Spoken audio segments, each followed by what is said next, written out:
Hoje, na aula da escola dominical, aula EAD, nós vamos ter um assunto muito importante, que é com relação à crítica. Às vezes, nós precisamos criticar, nós precisamos orientar, nós precisamos instruir, mesmo advertir ou chamar a atenção de alguém.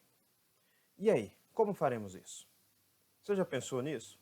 Antes de entrarmos propriamente neste tema, ou na forma como nós podemos e devemos criticar quando preciso for, eu gostaria que você pensasse no seguinte: você é uma pessoa que elogia mais ou critica mais? Nós estamos vivendo em tempos de quarentena, tempos de confinamento, e nós estamos todos obrigados a conviver com os nossos parentes, com seus filhos, seus irmãos, seus pais, às vezes com outros parentes até.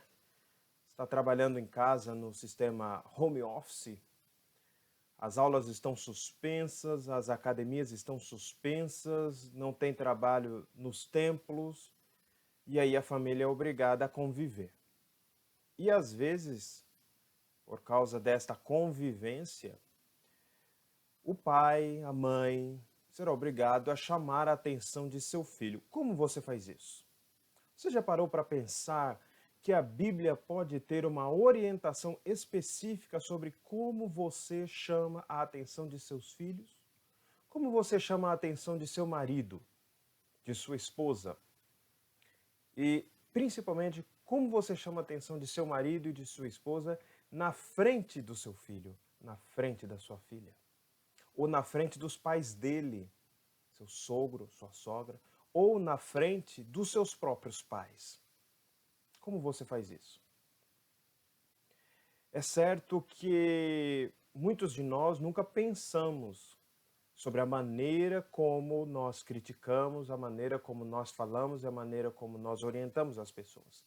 E por vezes nós vamos ter que realmente orientar os filhos, os pais, o marido, a esposa, o avô, o sogro, a sogra, o primo, o tio. Faz parte da vida. Como fazer? Portanto, como eu posso chamar a atenção de alguém de forma bíblica? Será que a Bíblia tem algo a falar sobre isso? Tem sim. E nós estamos aqui utilizando-nos desta excelente obra do Ken Sande e do Tom Raab, que se chama Os Conflitos no Lar e as Escolhas do Pacificador. É da editora Nutra.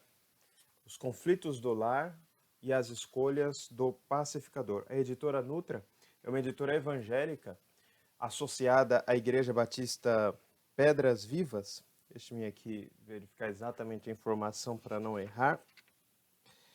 Exatamente. Pedras Vivas. Um ministério interessante, um ministério de aconselhamento bíblico, que você, se você tiver interesse em comprar os livros desta editora, você vai fazer muito bem.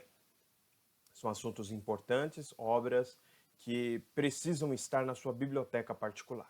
Esta em especial, Os Conflitos do Lar e as Escolhas do Pacificador, do Ken Sande e do Tom Raab, assim como outros livros também do Bob Jones ou do Lou Priolo, são obras interessantíssimas para você ter e para você ler.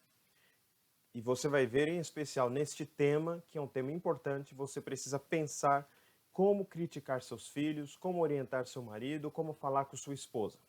Até para não precisar depois ter que pedir perdão. Você gosta de pedir perdão? Tem gente que parece que gosta de pedir perdão porque vive tendo que pedir perdão. Não seria melhor a gente pensar antes de falar e não depois de falar? É possível fazer tudo isso de forma bíblica, responsável, de forma cristã. Hoje eu sei que as pessoas estão criticando umas às outras de forma pouco cristã. Você percebe isso não apenas na sua casa, quando uma verdadeira tempestade, uma verdadeira guerra se instaura por causa de uma louça por lavar, por causa de uma mesa que não foi tirada, por causa de uma meia que foi jogada no meio da sala. E as pessoas brigam muito por causa disso, por causa de um canal de televisão. Ou seja, as pessoas não estão só brigando por causa de política, não estão só brigando por causa de opinião a respeito da melhor forma de fazer uma quarentena. As pessoas brigam também por causa de uma meia, por causa de um talher. E algumas pessoas chegam de fato à agressão física e não apenas pela palavra por causa disso. Ou seja, coisas que, quando a gente para pensar, não são tão importantes assim, mas que gera muita confusão dentro de uma casa. Então vamos lá. Primeiro, vamos lá. Vamos aprender a fazer críticas à maneira de Deus. Em primeiro lugar, você vai se questionar no seguinte: eu vejo meu irmão e a minha irmã, meu parente, meus pais, minha esposa, meu esposo, como alguém por quem Cristo morreu?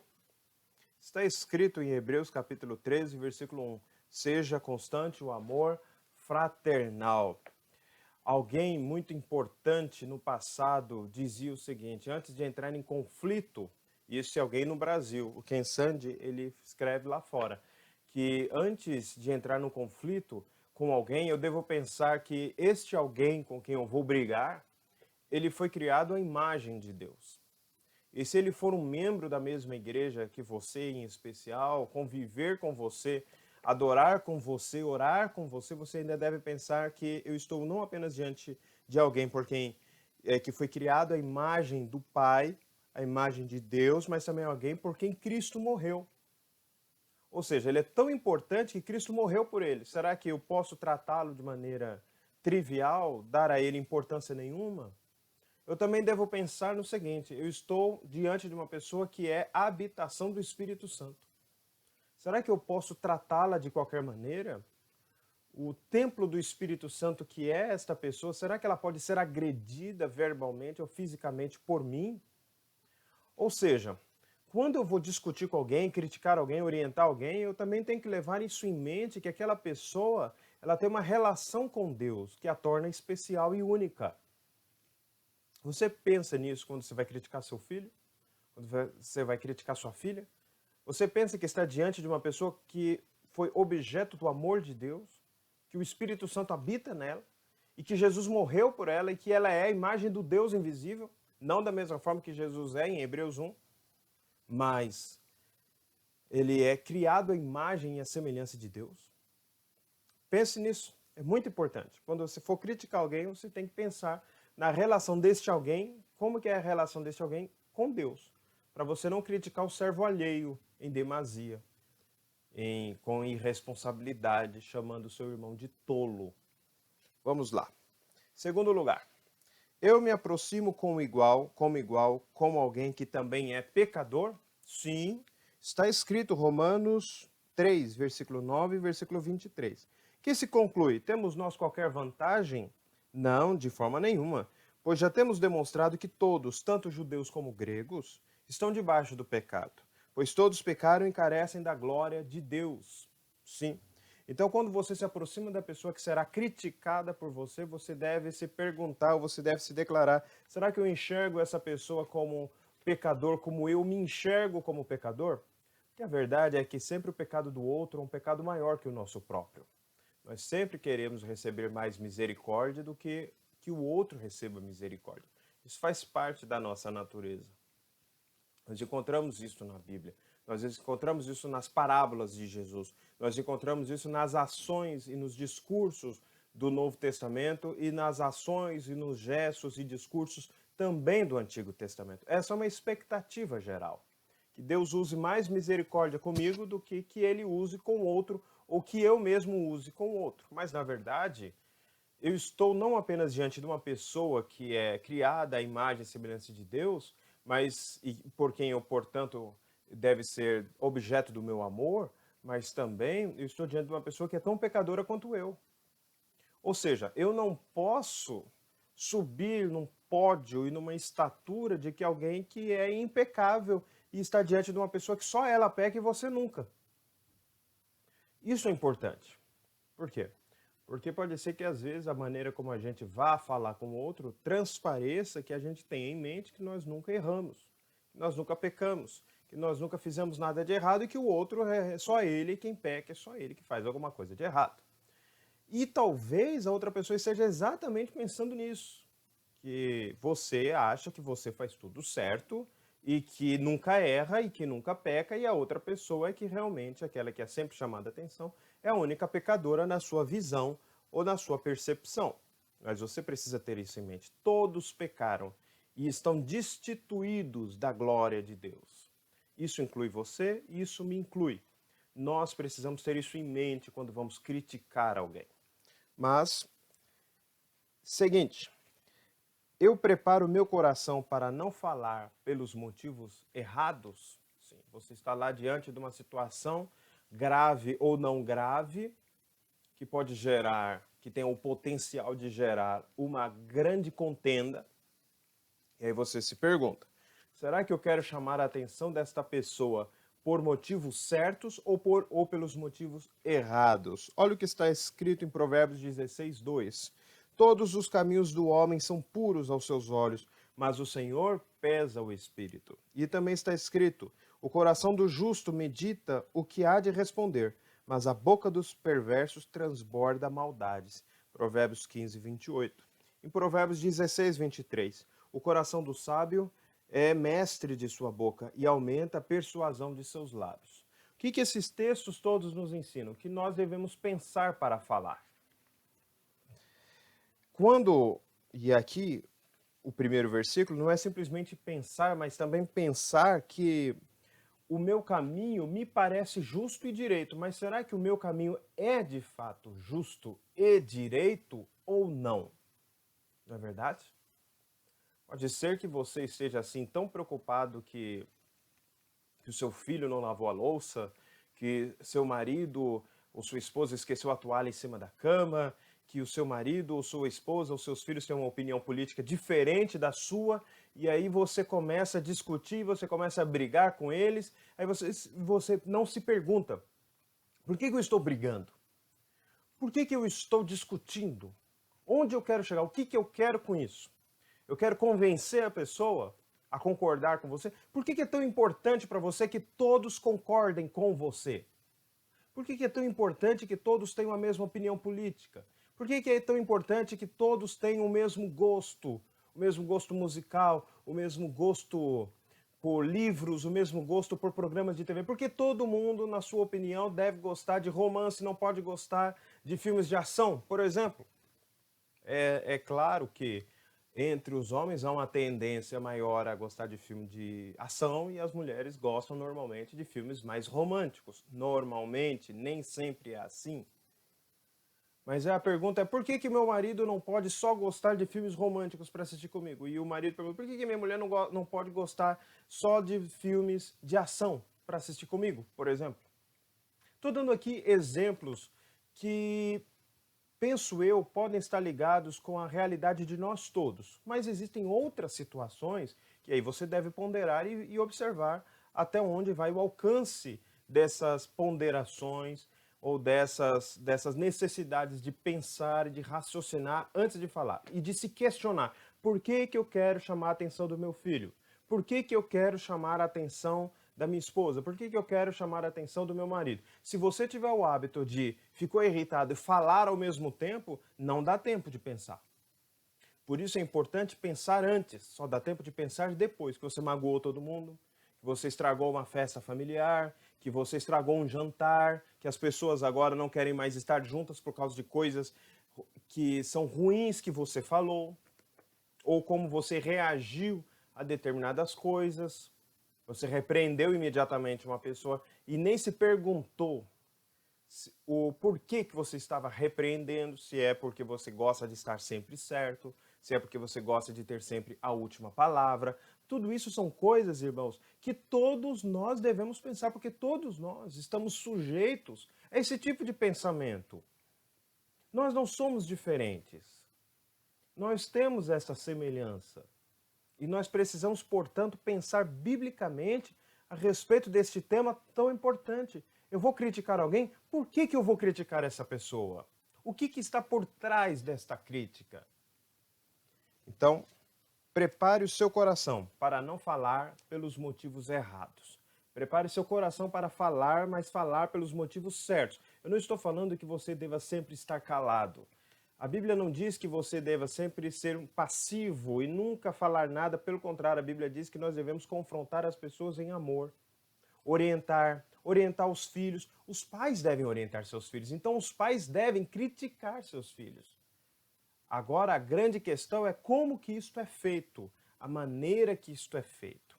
E mesmo os filhos devem, quando ver que seus pais precisam ser orientados em alguma coisa, também devem criticá-los da maneira certa. E aqui eu uso a palavra crítica, até porque realmente eu acredito que haja a possibilidade de haver uma crítica construtiva e não apenas uma crítica destrutiva e não apenas uma ofensa gratuita. Embora existam pais que pensam assim: eu nunca vou elogiar meu filho. Por quê? Porque eu posso estragá-lo, ele pode ficar mal acostumado. E aí existem filhos que nunca foram elogiados por seus pais.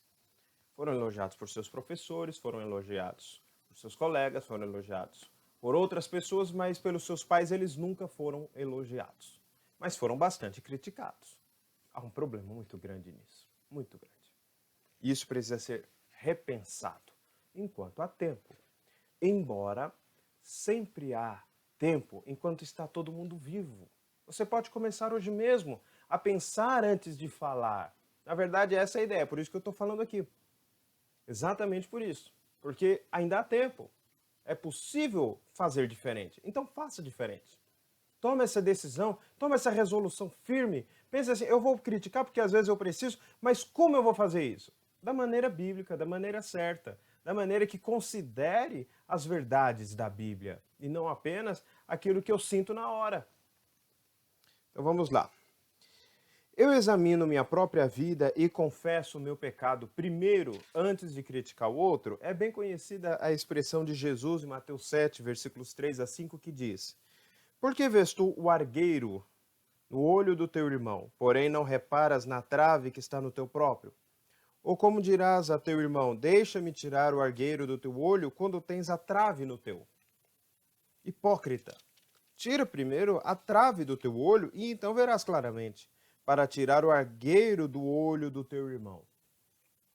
Nós precisamos examinar a nossa própria vida e pensar se aquilo que nós estamos criticando num outro não é aquilo que nós praticamos também. E nós precisamos ter isto em mente. E precisamos confessar o nosso pecado, abandonar o nosso pecado, rejeitar o nosso pecado, lutar contra ele, para então ter a disposição de ajudar os outros a também a lutar contra esse pecado. Mas se eu tenho uma atitude na minha vida particular de tolerar determinado pecado na minha vida, que eu critico nos outros, é exatamente esse tipo de atitude que é criticada por Jesus, que Jesus condena. Se você faz uma coisa contra seu marido, contra sua esposa, contra seus pais, contra seus filhos, e depois eles fazem contra você, e você vai lá criticá-los sem antes ter pedido perdão porque você fez o mesmo, a sua crítica, você imagina, você se põe no lugar do outro e você se pergunte como é que o outro vai ler aquilo que você está fazendo. Que leitura ele vai ter? Que leitura vai ter um filho quando ouve o seu pai dizer que ele não pode ser preguiçoso, ele deve estudar, ele deve ler, mas ele próprio, o pai, nunca foi visto pelo filho lendo. Às vezes ele próprio, o pai, é preguiçoso e está falando para o filho não ser preguiçoso e o filho olha a preguiça do pai. É muito popular um ditado que não deve ter lugar no nosso meio, que diz que o pai fala assim para o filho: faça o que eu falo, mas não faça o que eu faço. É também bastante conhecido o ditado que diz que a palavra aponta, mas o exemplo arrasta. Isso precisa ser tomado, então, portanto, neste ponto a respeito de como criticar as pessoas com muito cuidado. Até porque a maneira como você critica sua mulher, a maneira como você critica seu marido, a maneira como você critica seus filhos, será copiado por seus filhos para ele criticar seus colegas da escola, sua futura esposa, seu futuro marido e seus próprios irmãos. Às vezes, filhos estão brigando entre si, ou seja, os irmãos estão brigando, mas na verdade eles estão repetindo aquilo que ele vê seus pais fazerem. E alguns pais, às vezes, até procuram o gabinete pastoral pedindo para que o pastor ajude a orientar seus filhos a não fazer uns com os outros, entre eles os irmãos, aquilo que ele e ela, os pais fazem entre si. Então observa o tamanho do desafio pastoral em, com as palavras, corrigir aquilo que os filhos têm aprendido com o exemplo durante anos. Não é verdade? Portanto, quando você for criticar seu filho a respeito de como seu filho critica o próprio irmão ou outros, você deve antes se perguntar como você tem criticado ele, como você tem criticado sua mulher, ou como você tem criticado sua esposa, ou seu marido, ou seus pais. Pode ser. Às vezes você trata bem sua esposa, seu marido, até porque não quer viver em guerra dentro de casa, mas às vezes não trata tão bem os próprios pais. E os seus filhos estão observando. Ou seja, nós devemos pensar no exemplo que nós estamos dando quando nós estamos criticando uns aos outros. E esta falta de coerência que às vezes a gente pode ter, por exemplo, de criticar que o filho critique de maneira áspera, de forma áspera. Ou seja, transmitindo um exemplo muito ruim. Muito bem. Próxima pergunta é: eu sou sempre paciente, me comprometendo ao longo prazo? Efésios 4:2 está escrito. O amor, melhor, perdão, 1 Coríntios 13:4. O amor é paciente, é benigno, o amor não arde em ciúmes, não se ufana, não se ensoberbece. O amor é paciente. Você tem paciência com as pessoas que você ama? Então, você precisa avaliar a qualidade deste amor. Porque Deus te ama e Ele é paciente com você. Então, como é que você pode dizer que ama alguém e não ser paciente com essa pessoa? Você é paciente com seus filhos? Você diz que ama seus filhos, mas você tem paciência com eles? Porque o amor verdadeiro é paciente. Então, ao criticar, seja paciente. Dê tempo para ele aprender. Aquilo que às vezes você levou, você, nós levamos tanto tempo para aprender, nós queremos que um filho aprenda. A gente levou 10 anos para aprender, às vezes quer que o filho aprenda em 10 dias. Seja paciente. Faça críticas com paciência. Modere seu tom de voz. Criticar de forma exacerbada, gritando aos gritos, pode endurecer mais o coração daquele que está ouvindo a sua crítica. Mas continuando. Pergunte-se: o meu alvo é criticar através do debate? Não é criticar através do debate? Ou edificar através de uma crítica construtiva? Você quer vencer uma discussão ou você quer edificar uma pessoa amada por meio de uma instrução? Sim. Veja só, Efésios 4:29.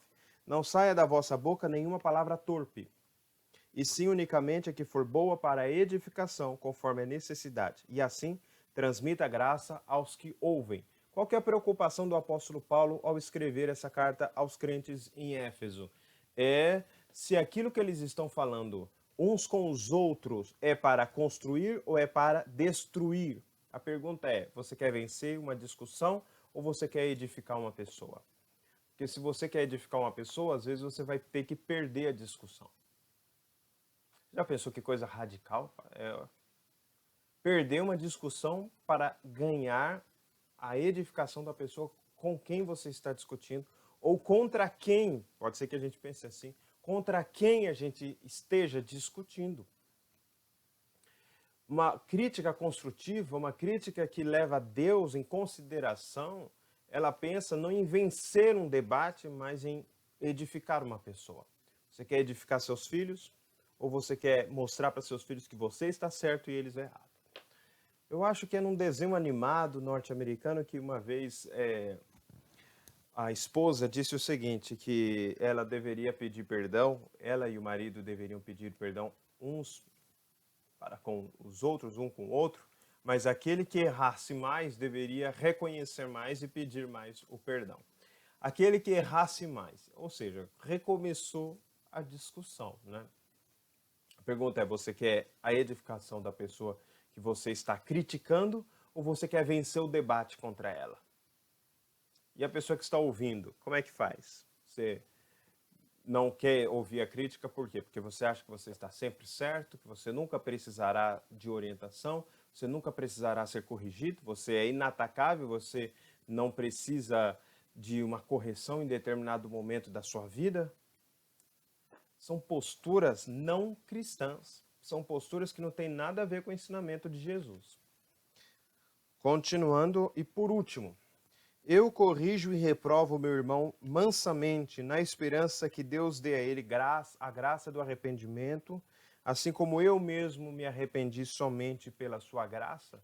Essa é a minha atitude. Eu corrijo e reprovo meu irmão mansamente, na esperança que Deus dê a ele a graça do arrependimento, assim como Deus me deu a graça do arrependimento também. Ou seja, o último item volta-se novamente para Deus. O primeiro item era para falar que aquela pessoa que está sendo criticada por mim é uma pessoa importante para Deus. E a última é, eu corrijo essa pessoa na esperança e na fé que a graça de Deus pode provocar uma mudança nessa pessoa. Por que que isso é importante? Porque às vezes a gente desiste das pessoas. Você já desistiu de alguém? Algumas pessoas já desistiram de você. É possível que isso aconteça, não é verdade? Isso pode até já ter acontecido com você.